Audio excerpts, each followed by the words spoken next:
if I go to like another, can you still? Try it.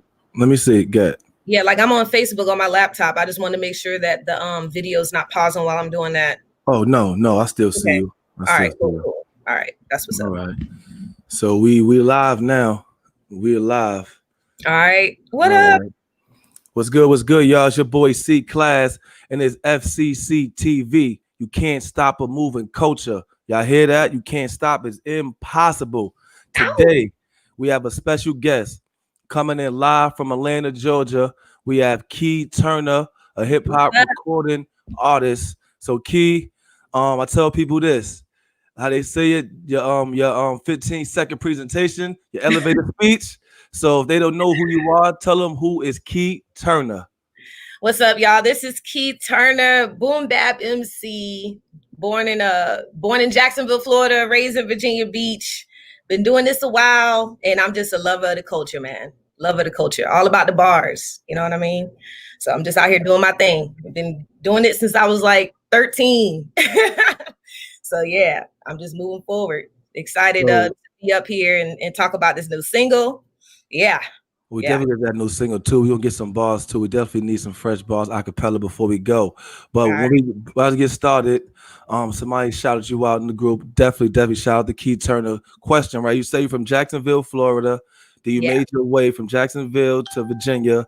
Then from Virginia, you made your way to Atlanta, right? Yep. But in your bio, a lot of influences from New York. So tell me, how does that come into play? Oh yeah, that's a good question. I love it. So I'm a military brat. All right. Born in Jacksonville, military base out there. When I was really little, probably about 5 or 6, relocated to Virginia Beach, which is another military town. And, Virginia Beach is kind of like that midway point. It's like the middle. Okay. So, naturally, people from Virginia tend to lean toward East Coast hip hop, So that's what I listen to all the time on the radio, with the Buddha Brothers, that's all you heard was a lot of East Coast. They had some variety, but it was very East Coast influenced. Also, the fact that watching videos as a kid on BT, Yo MTV Raps, it was mostly East Coast then, because New York obviously is the hub.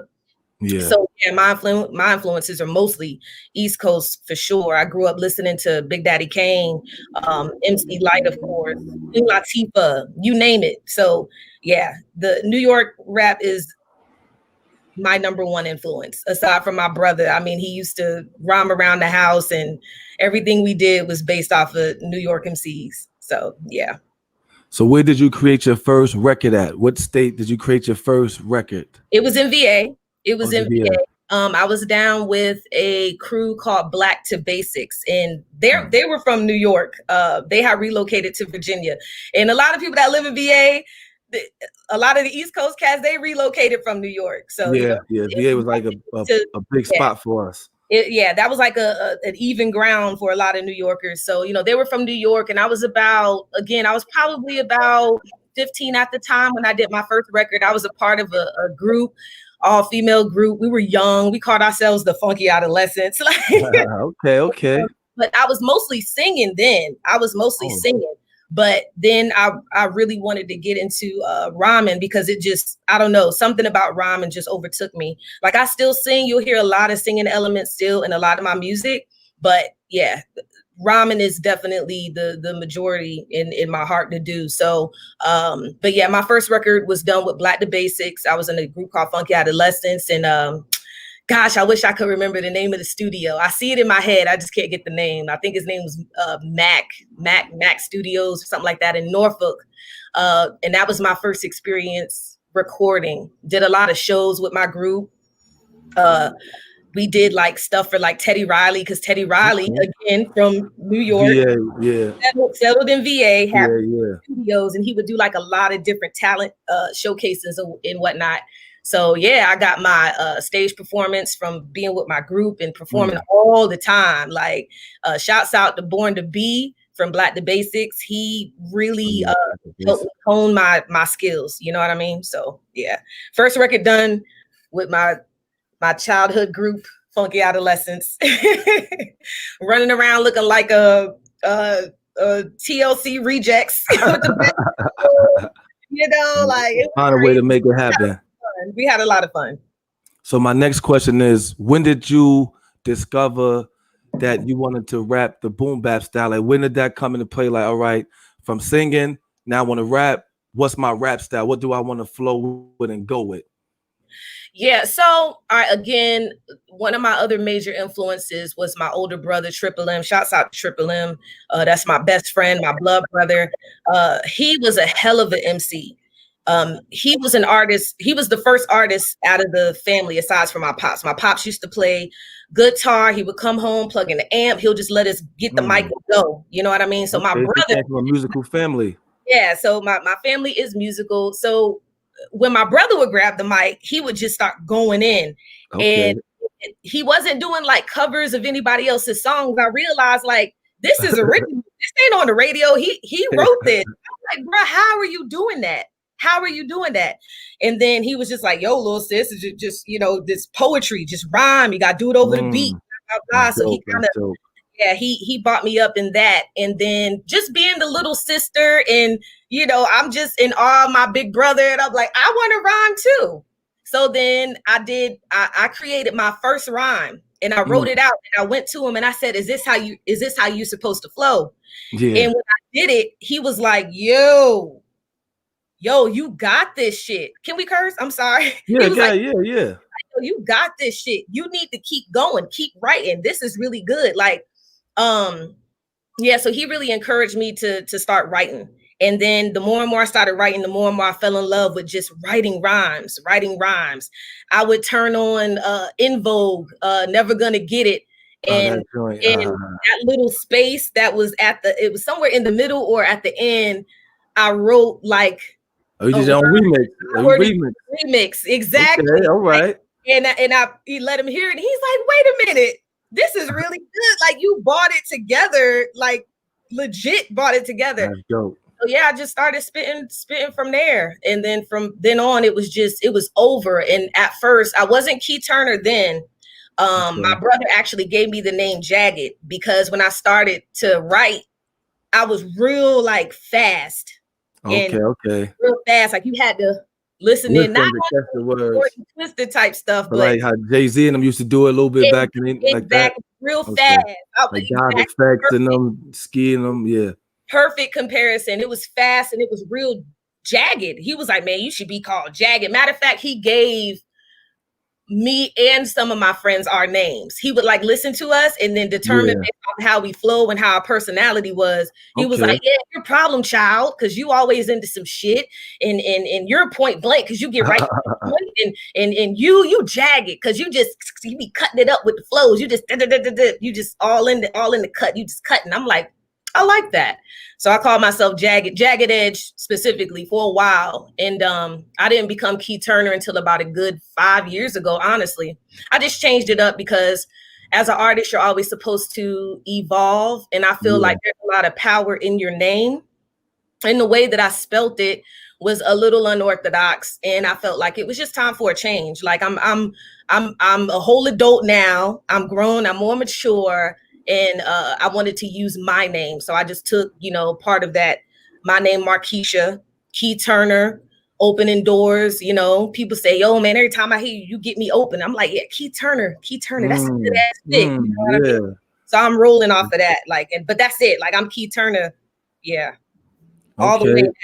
Yeah. So I want to ask you now, what was it like coming up from that era of boom bap and then going through a time where rap left boom bap before it came back like now? What was it like weathering the storm? Because a lot of MCs tapped out and stopped making music because the dance era came out and they felt like they couldn't fit. How was that for you? Yeah, well, for me, it was a little discouraging. But then I realized like that boom bap scene never went anywhere.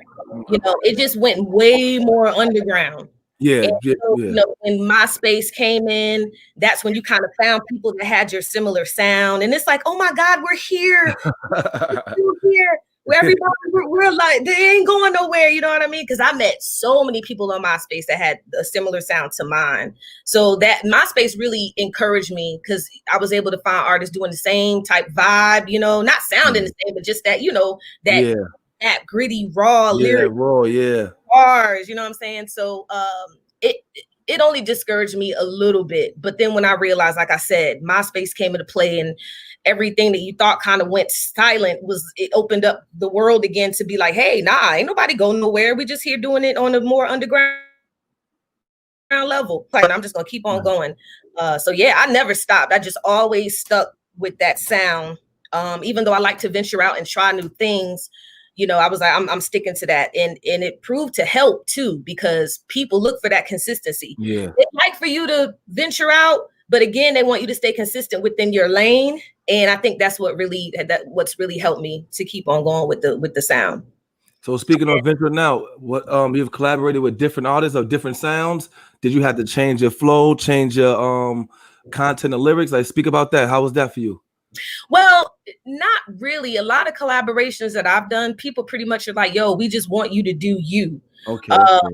I'm thinking of a song that I may have done that was kind of different for me. Love songs specifically, you know, like you said love songs. Writing a verse, keeping it classy, but making it to where, you know, there's some innuendos in there, but it's so poetic that you're like, oh, did you catch that? Hey, she might be talking about WAP, but she put it like this, you know, to get more, oh, you got to peel the layers back on that onion to find out, oh, that's what she's talking about. That's dope. So I just try to keep it original within my style, but then again, you know, still, you know, not conform, but mold it to how they would like it to sound. So, okay, then with that being said, how does your fans react to it? What was the reaction you got from, like, is it something you could see yourself doing more of? Like, okay, they like this, I like it, it's not too bad. How's that for you? Yeah, like, I mean, I don't like to consider myself in a box, you know, like I love house music. I love house music. I love rock music. I like some trap that's out there, you know. You can do these things and still maintain the integrity of your style, you know. Like I love the fact that Andre 3000 can hop on what's your boy's name? They called it, the album name was Igor. It leaves my mind right now, but he was able to get on somebody else's track and still keep the integrity of his flow, and it's still dope. Like, you're still gonna love it because Andre's doing him, but he's doing something that's a newer sound, but it's still crazy. You know what I mean? So yeah, his name escapes me right now. It's 2:00, and honestly, y'all, I'm just still waking up. Coffee in my cup. It's all right. I like that. The track I want to speak about too, I was listening to Joyce the Joint, the track Over It. The track Over It. You addressed a lot of things in there that you know, that a lot of people, you know, don't understand as much, far as giving money to the, you know, stuff you're saying to the church and all that stuff like that. Is that a huge part of your rap substance, like giving your messages out to the people? Yeah, as much as possible. I try not to really overdo it because I know there's a lot of artists who are, you know, that's what they do. They get a lot of that already, especially when it comes to boom bap. People expect you to always be conscious, always spit about what's going on. We know what's going on. Yeah. We know what's going on. But it's my duty still to put it out there. And Over It, shouts out to Outer Reach Productions. He did that track. When he sent me the beat, I mean, I probably wrote that in a day. Like, it just hit me because the sample is start all over again. That was and cool. It's like, man, you know, we need to rewind, we need a reset button because it's just crazy out here. And and a lot of the words that are in that song came from personal experience, especially about, you know, pastors robbing the sheep, got him giving up money for a miracle. You know, my foundation was in the church too, you know, as a young lady. I got evangelized too. Okay. And without my parents there. So it was weird. It was like, so, you know, I've seen a lot. It helped me as a person to grow and mature and to practice love. But there was a lot of craziness that I saw in the church too, so I had to put that in there because that's church abuse is a big thing that's going on that needs to be addressed. That a lot of people don't really talk about, especially when it comes to Black folks. Yeah, that's why when I heard the song, I said, okay, she talking that song. I said, okay. Yeah. And that's one thing, like my teachings, big ups to my pastor, who taught me the real. He's like, yo, it's not supposed to be like that. The whole foundation of your spirituality, being in the church, you're supposed to learn how to master love for one another.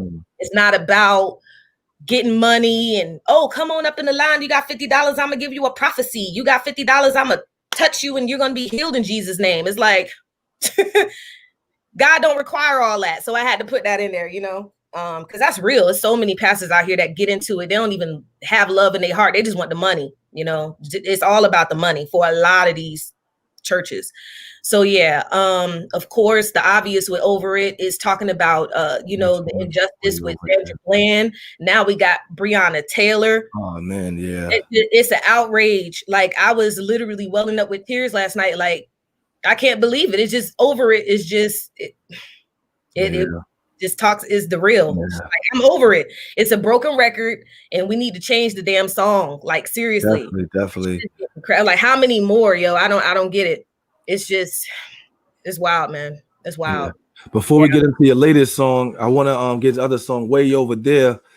Way Over There had like the Lauryn Hill style. I was like, okay. I said, I'll listen to Devon said, you know what I mean? Like you did it though. Some people can't do it right. You know what I mean? You channeled that Lauryn Hill. I was like, and you had the bar. So I was like, okay. So tell me about that experience writing that, where your mind was at going into that song. Yeah, shouts out to Wayne Good for that track right there. He was actually on a beat tape from another dope Virginia producer named Antagonist.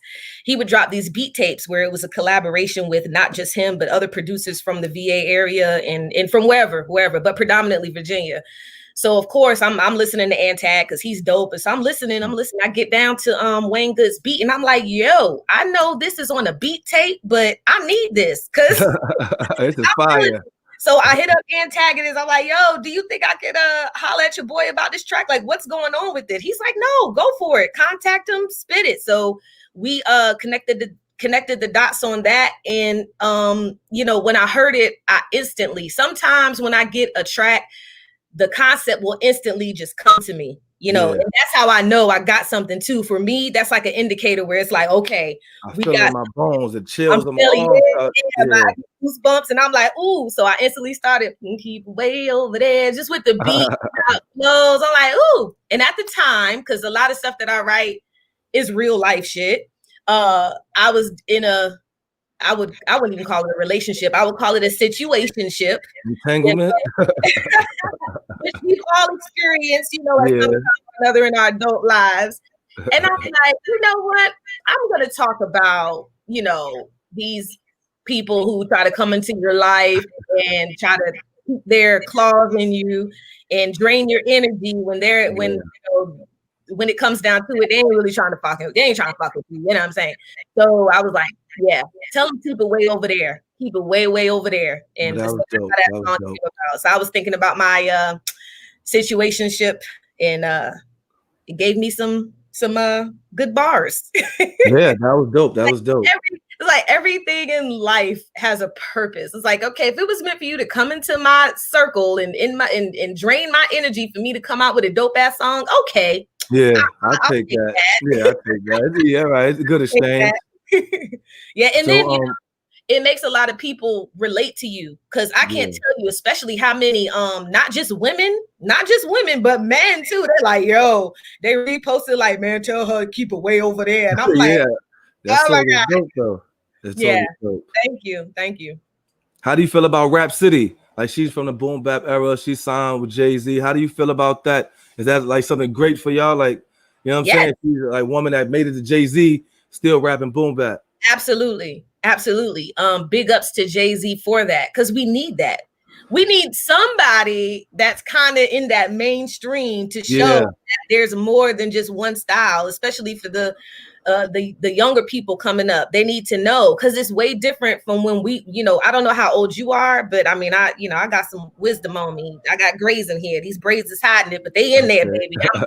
You know, when I was coming up, I always say this, you know, we had Rod Digger, Bahamadia, Lauren, Light, Kim, Yeah. Foxy. We had a variety, and everybody was on their own thing. Yeah, you know? on wave, yeah. Yeah, and they were out there. They were in the limelight. Yeah, all superstars at one time. Yeah, you turn on BT, you turn on your well, I don't know. I think Yo might have been fading out by then, but what I'm saying is you had a variety of sounds to listen to. It wasn't just like how it is now on the radio. Every woman that you hear on the radio now is talking the same talk.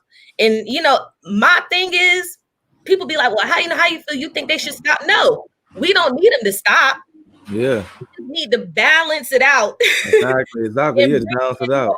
We need more Rhapsodies. We need more Rhapsodies. We need as many Rhapsodies as we got Nicki Minaj's and Cardi's and Megan's. It's just too much of one thing. It's the scales are just totally lopsided. So I'm glad that Rhapsody is out there and that Jay's like, okay, we need somebody to represent for the other side of the woman. It's not just about sex and showing yourself. And I'm all for it. Like I'm like, you know, y'all do y'all thing, but just understand that it's not one way. Yo, we need to have the other side shown too. So yeah, I love it. I love it. Okay. So speaking on a new single you have coming out, is there an EP following? Tell people about the new single you have coming out so they can know about that. I see everybody comment on other songs. Let's talk about the latest song. Yeah. So Shoot for the Stars, produced by J.R. Swifts. Just dropped that. I love it. It's a fun song for me. I find myself walking around the crib still spitting the bars. I don't care how old it is. We actually did it about a year ago. And how it came about was Jay Swift. Shouts out to Jay Swift. I don't know if he's chimed in or not, but he reached out to me because he heard about me through Instagram. And he's like, hey, you know, I want to get you on a record. I was like, hell yeah, because I'm always down to do collabs, especially if the beat is fire. I'm all over it. So he's like, yeah, I got something coming out with one of my homeboys. I want you to drop a verse. So he sent the beat, which came from his son, J.R. Swift. And I'm like, damn, this joint is crazy. So I went in and the beat just gave me a celestial vibe. So I just started coming in talking about, you know, what I was talking about. And when I sent it back to him, he's like, you know, I really think you should just take this song for yourself. And I was like, okay, I murdered that. I killed that. So I'm like, all right, well, let me write a second verse and get back to you in a few days. So I did, and he heard it, and he was like, okay, let's put this out. Let's go ahead and put it out because this joint is fire. And I agreed. I said, yeah, I like it too. Let's do it. And that's how that happened. And then it took a while. We actually been sitting on that song for about a year now. About a year. Okay. Because I was doing other things. And then I kind of got a little to the back because COVID happened. I was working my job for 8 years. I got laid off. It's like, oh my God. So, you know, life happened with all this pandemic stuff. So I was a little discouraged for a minute. And then it's like, nah, you know, you need to drop something and go ahead. And if you're going to drop something, you need to go ahead and drop Shoot. Because that's one of the hottest joints you're sitting on right now. Okay. It's like, I understand that coronavirus has held a lot of people back, but it's like, you still got to keep pushing, still keep going. Yeah, definitely. And so Shoot for the Stars was like perfect. So we were like, okay, let's go ahead and get this joint mixed, mastered, and we about to drop this shit. And then it's crazy because when we did, the reaction was beautiful. Like I was very humbled by people's reaction about it. They were like, yo, you in the pocket on this. I was like, okay. Is there a video for the single yet? Yes, there is a video. It's on my YouTube page. All you got to do is look up Key Turner, Shoot for the Stars, and it should pop right up. Shouts out to the homie DJ Red Handed. He shot that for me. And we took our time with it too. It wasn't like, you know, a lot of people do videos nowadays. They just want to shoot walking down the street. Yeah. Got a little dope little edits, but we were like, nah, I was like, yeah, you know, if I put it out there, I really, really want to make it interesting. So we went and got fireworks. Okay. We bought a shitload of fireworks. We wanted stuff to be going off in the background. Creativity. Yeah, there's a spot out here called Arabia Mountain. And if you climb to the top of Arabia Mountain, it's not like a really high elevation, so it's very doable. When you get to the top, the sky is completely clear. So in the video, when you see me in the silhouette with the moon, that was a real shot, because people were asking me, is that like green screen? I'm like, nah, that's real. We climbed to the top of Arabian Mountain. That's work. Shot that scene, and it happened to be a full moon, which was beautiful. It was a clear, beautiful night, and we had a bottle of rum, and we like, okay, we're gonna sit here, we're gonna drink, we're gonna get loose and calm down. Do this, yeah, and we're gonna do it. So yeah, and yeah, just it was fun to shoot, and you can see that, like, from the fireworks to me flipping a table of biscuits over. I definitely gotta check that out. I heard the audio. I gotta watch the video. Definitely gotta watch the video. Yeah. It was a lot of fun. Like, everything was dope, man. From the green screen, Red did his thing, and shouts out to Disobey as well. He added in like all the nice little animations that you'll see in there, and that was kind of last minute, because when we did the white background, it was like, nah, we need something to make it pop.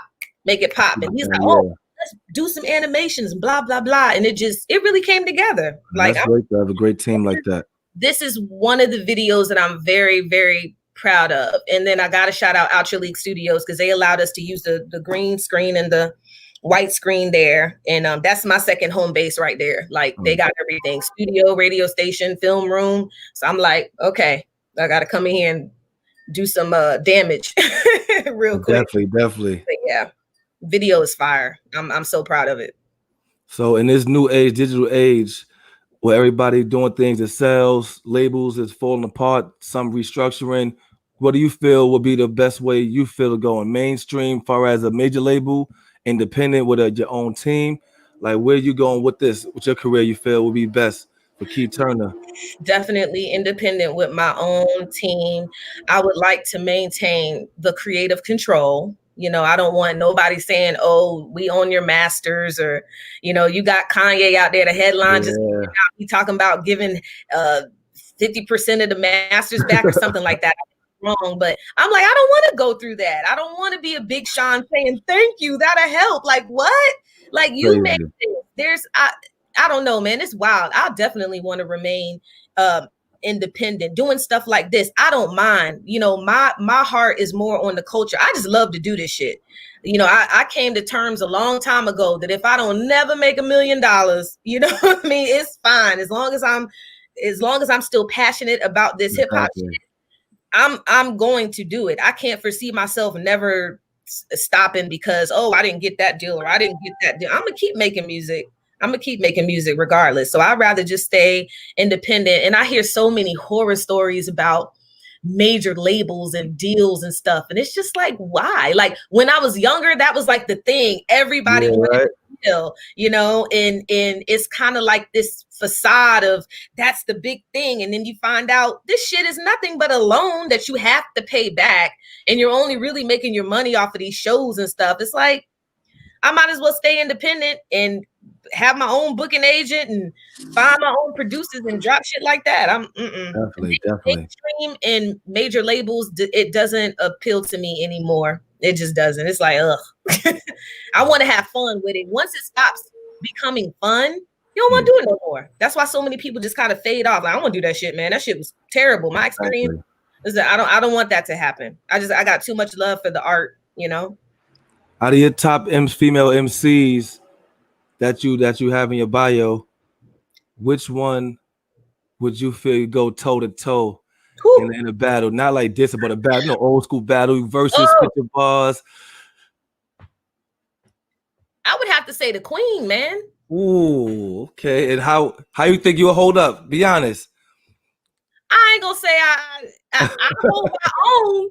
Okay, I would hold my own. I mean, that's the Queen. That's mama right there. All right. So, but I'm gonna have to like show her that her daughter has studied her well. And I'm here, mama. I'm with you, ma. You taught me well. I would have to say the Queen because she always came across as classy but raw. Light too. But then I heard from a bird she ain't really pinned them. I don't know about Queen, but you know, so I would have to go with Queen Latifah, man. She just, yeah. So speaking on that, before we go, I'm gonna ask this question. Speaking on writing, what do you feel about writing? Because writing for somebody writing for you is different levels to it. What do you feel about that? Because you might have a producer who come in the studio might have something written, like have something like this, or somebody write for you? What do you feel about ghostwriting as an artist? As somebody ghostwriting for me? Just period. I mean, I'm just saying, yeah, for you, as far as you, like maybe produce like, yo, I have a song already written. You think this would be dope? Like, what do you feel? I have never ever entertained the idea of a ghostwriter. I think that it just takes all of the thunder away. And I've heard of people being ghostwritten for, especially female artists, which really pisses me off. Like I said, I heard from a bird about, you know, one of my influences, and I'm like, nah, hell nah. Like, but there's levels to it though. It may be like a hook or a whole verse is I mean, levels. A hook is to be, you know, you could play with a hook, but I don't know, man. I got a real big thing about ghostwriting. Now, will I ghostwrite for other people? Give me that money. You damn right I would, you know. But as far as being ghostwritten for, I would never entertain the idea. Like, I don't know. I feel like I have enough in me to always write, to always come up with something. You know, thankfully, I've never been an artist that's been stumped. If I get stumped on the song, I mean, and this happens a lot. If I get caught on the song, I'll let it marinate. On the album that I dropped a couple years ago called Twist the Pen, Open the Lock, there's a track up there called Moonlighters. And I talk about this a lot because people are like, oh, how's your writing process? And how do you write? And blah, blah, blah. I'm like, listen, some stuff will sit. Some stuff I will have sitting for years before I can actually complete it. Because I'd rather just let it marinate than try to force something. Yeah, definitely. And I'd rather keep the integrity of me writing that shit than saying, man, I'm stumped. Come give me a few bars. Hell no. Yeah, definitely. And if the producer's, you know, on me, like, you need to, I'm like, listen, bro, my process is this. If it don't hit me all at once, and it's going to have to marinate. And that marinating period could be from a couple of days to possibly a couple of years. I had Moonlighters sitting in my damn computer for like 2 years before I even, in one day, I turned it on and all the energy was right. The universe was right. Wrote that shit in 15 minutes. That's just how it works sometimes. Sometimes you gotta let it marinate. I'd rather let it marinate and call out for a ghostwriter. Goes back to the record label. Record labels want to pressure you to get shit out there. Putting out garbage because you being rushed and pressured. No, as an independent artist, guess what? I have the freedom to let my shit marinate until it all comes together. Because I just don't believe in rushing a product. You know, quality over quantity works every time. Definitely does. Yeah. So, what is the Atlanta grind like for you? How long you been living there? Because a lot of people think you just moved to Atlanta and just boom, it just happens. So, what is the Atlanta grind like for real for independent artists? Well, okay. So for me, I've had a wonderful experience out here as an independent artist. I moved to Atlanta back in 2007, and I have not wanted to leave yet. I don't want to leave. I love it out here. I had the opportunity to link up with quite a few people who genuinely support and want to help, you know, get the music going.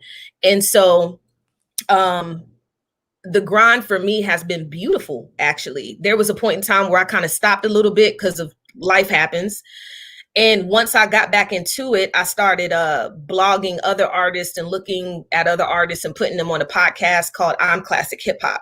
Said, okay, I'm gonna get my feet wet again. And then once that happened, I felt inspired again to get out there as an artist. And then once I did it, the people that I met along the way were like behind me, like go, go, go, go. So for the crowd that I met out here, beautiful souls. Like we all have each other's back. And I want to shout them out. The group of artists, we call ourselves an arts guild. It's called Fresh and Local. Okay. You'll probably see that on my Instagram. But it consists of myself, Jay Nolan, G-Lo, Rex, Navi, Phil J, and just a whole bunch of other people that affiliate themselves with us. I mean, it's quite big. So we help each other out. We encourage each other. We throw a fest every year called the Fresh Fest that has grown because we like to embrace other independent artists that have come to the area. And just provide them that support they need. Because, you know, you get out here, you don't really know a lot of people. And then you got to be careful because there's a lot of people who are just out to get your money because they know you're independent. They know you're. And they're like, oh, well, if you give me such and such, I'll get you on this show and I'll do this and I'll do that. Whereas Fresh and Local, we don't ask for nothing. Just bring your talents and your skills. We throw a festival every summer in June, Fresh and Local Fest. And it's all about supporting our fellow independent artists. Because just like them, you know, at one point we were just saying, we all came to Atlanta and we're like, oh, you know, so you got a group of people that banded together that really show out for each other. So, but yeah, man, Fresh and Local is one of them. Out Your League Studios is another. Got a whole facility for artists out here. You know what I mean? They trying to beat you in the head. You got people that'll charge you out the ass to get in the studio. Wow. Don't do that. You know what I'm saying? They got decent prices, decent engineers, more than decent engineers. We can get you on the radio. I help out with the radio station. I'm about to start my independent radio show again. Okay, definitely look into that. Yeah, because I definitely believe in supporting your fellow man on the grind. You know, you reap what you sow. Yeah. And when you do it with the genuine heart, it's always gonna come back to you, you know, 100 times, you know, and it's gonna help you. And I feel like that's one of the reasons why I do get a lot of support. I do support other people, you know, I do. I love that. It's in my heart to do it because I understand the grind. Yeah. So for me, it's been beautiful. It's been beautiful out here. Definitely. So before we wrap this up, tell them where they can find the new single. They already said they subscribe to your channel. Tell them where to find you on Instagram. You can find me on the gram at I am Key Turner. That's I am KETURNER. You can send me a friend request on Facebook too under Markeisha Turner, MARKESHA. And then also have my Key Turner music page on Facebook. So you probably find that first. I don't know. And then I don't really do Twitter. I really don't do Twitter. I suck at Twitter. Okay. I feel like all of these social platforms, it's just so much to keep up with. Yeah. So much at one time. I'm in between because this by I ain't got nobody on my damn shit working it for exactly. So if you go to Twitter, you're gonna be disappointed. All right, because I don't be up there. I mean, I went up there recently to post a new track and I let people know, like, I know I suck at this, but here's my new single. I'm sorry. I'm trying to catch up with all the reposts and stuff that I got. Like, goddamn, I'm missing a lot. But so between Instagram and Facebook, you can catch me. If you want to download the new single Shoot for the Stars, you can go to my Bandcamp, which I love. Bandcamp, oh my God, one of the greatest platforms ever created, in my opinion. You can go to keyturnermusic.bandcamp.com and you can get Shoot for the Stars. You can get the album that I did in 2017, Twist the Pen, Open the Lock, which, man, I had fun doing that one. You can get Way Over There. Okay, that's my joint. I better go over there. Yeah, you can get Way Over There, and you can also get a joint that I released called the Key Collection, which has a song called Trivial Pursuit, which kind of got some traction on social media, and Bartender. Yeah, you can get everything on Bandcamp, so y'all go up there and make sure you download it. Let me say, what is it? You said Bandcamp, BANDCA. Yeah. Dot what? Yeah, keyturnermusic.bandcamp.com. All right. keyturnermusic.bandcamp.com, just in case. I think I did it right. Yep. Shout out to Uncle Claude, Grown Folks Music, that just subscribed. I got my phone up, so yeah. When you send some all facts, y'all. Yes, thank you. Definitely. So. And we're gonna get Keith Turner back up in a while. We're gonna get back in with a while, check on her, see what's going on, how everything's moving. Definitely, this was definitely dope. I gotta add some of the music to the page too, so y'all can hear some of it. Definitely. This was a dope interview. I definitely come to Atlanta. I'm gonna hit up y'all definitely for them services, link up with y'all. Definitely gotta link up with people who love helping each other and grow. So I appreciate this interview, you being up here with me. Yes, indeed. Thank you so much for having me. And shouts out to Jay Swifts. Yeah, shout out to Jay Swift making a connect. Shout out to JR Swifts, man. Everybody involved with this single, DJ Red Handed, Disobey, Out Your League Studios. I appreciate y'all. And thank you, C Class, for having me. This has been fun. I appreciate Fcc TV. You can't stop a moving culture. Hey, that's what I'm talking about. Indeed. That's what's up.